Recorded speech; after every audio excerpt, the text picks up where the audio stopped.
Every time I come to church, it lifts me up. More than 2 decades ago, he joined the Trinity United Church of Christ, an activist liberal congregation. And then I've got to give a special shout out to my pastor, the guy who puts up with me, counsels me, listens to my wife complain about me. He's a friend and a great leader, not just in Chicago, but all across the country. So please, everybody, give an extraordinary welcome to my pastor, Dr. Jeremiah Wright, Jr., friend of the United Church of Christ. Where's he at? There he is. Gives them the drugs, builds bigger prisons, passes a 3-strike law, and then wants us to sing God Bless America? No, no, no. Not God Bless America. God damn America. That's in the Bible for killing innocent people.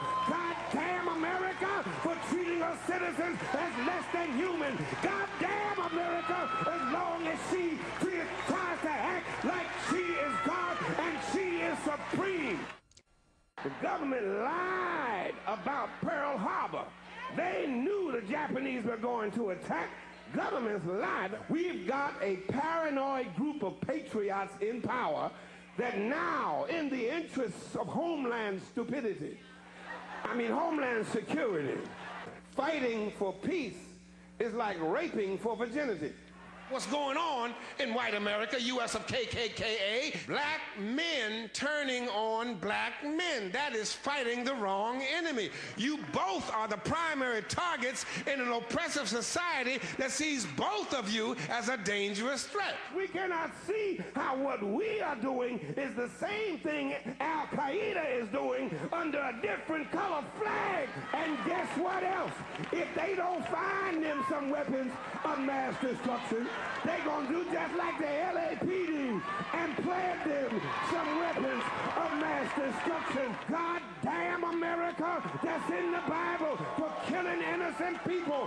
God damn America for treating us citizens as less than human. God damn America. For the first time in my adult life, I am proud of my country. Hillary is married to Bill, and Bill have been good to us. No, he ain't. Bill did us just like he did Monica Lewinsky. He was riding dirty. Oh, I am so glad that I got a God who knows what it is to be a poor black man in a country and a culture that is controlled by and run by rich white people. We have got to change the way we have been doing things as an arrogant, racist military superpower. We believe God sanctioned the rape and robbery of an entire continent. We believe God ordained African slavery. We believe God makes Europeans superior to Africans and superior to everybody else. I am sick of Negroes who just do not get it. Hillary was not a black boy raised in a single-parent home. Barack was. Barack knows what it means to be a black man living in a country and a culture that is controlled by rich white people. We cannot see how what we are doing is the same thing Al-Qaeda is doing under a different color flag, calling on the name of a different God to sanction and approve our murder and our murder. Yes, 9/11/01 happened to us, and so did slavery happen to us. Yes, the World Trade Center happened to us, and so did white supremacy happen to us. Yes, the Pentagon happened to us, and so did the Tuskegee experiment happen to us. Yes, Shanklin, Pennsylvania happened to us, and so did the Sharpsville massacre happen to us. A government-sponsored religiosity makes you suffer from amnesia. We have supported state terrorism against the Palestinians and black South Africans, and now we are indignant because the stuff we have done overseas is now brought right back into our own front yards. America's chickens are coming home to roost. Of the climate of hate. But only I said the chickens came home to roost, and which means the same thing. Obviously, one's choice of church and pastor is rooted in what one believes is what you're seeking in church and what kind of fellowship you find in church. But I have to say that for Pastor Wright to have given his first sermon after 9/11 and to have blamed the United States for the attack, which happened in my city of New York, would have been just intolerable for me. And therefore, I would have not been able to stay in the church. I have been a member of Trinity United Church of Christ since 1992. I've known Reverend Wright for almost 20 years.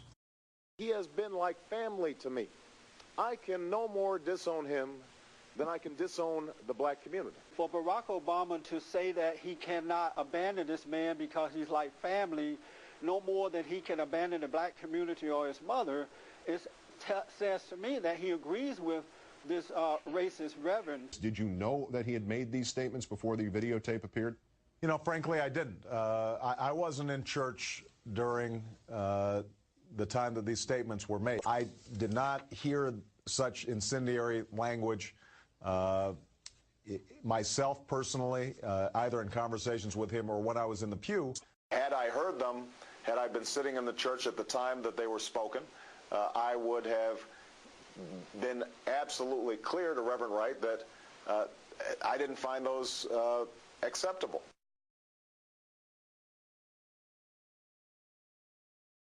Did I know him to be an occasionally fierce critic of American domestic and foreign policy?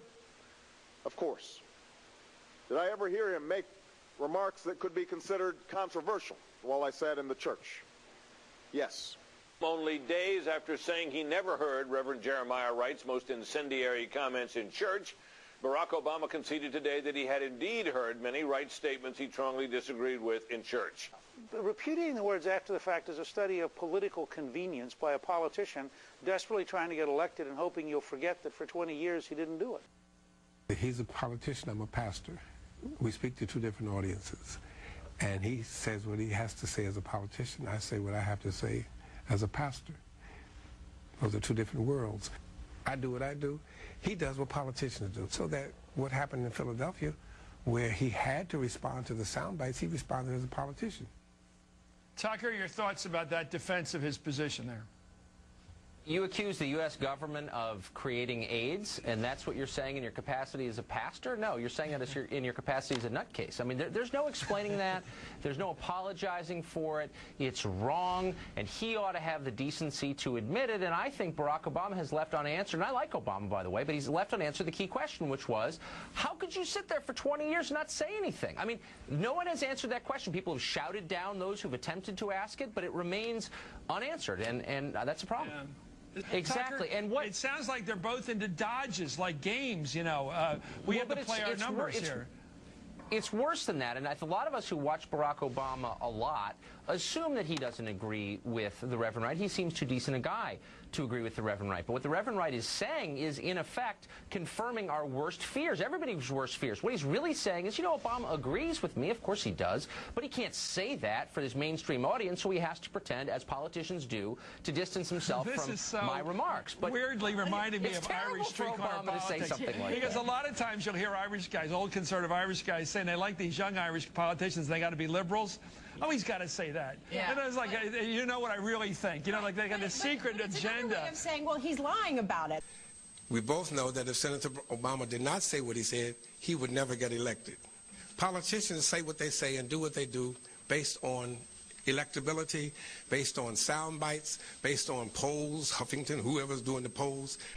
As leaders, we have a choice who we associate with and who we apparently give some kind of seal of approval to.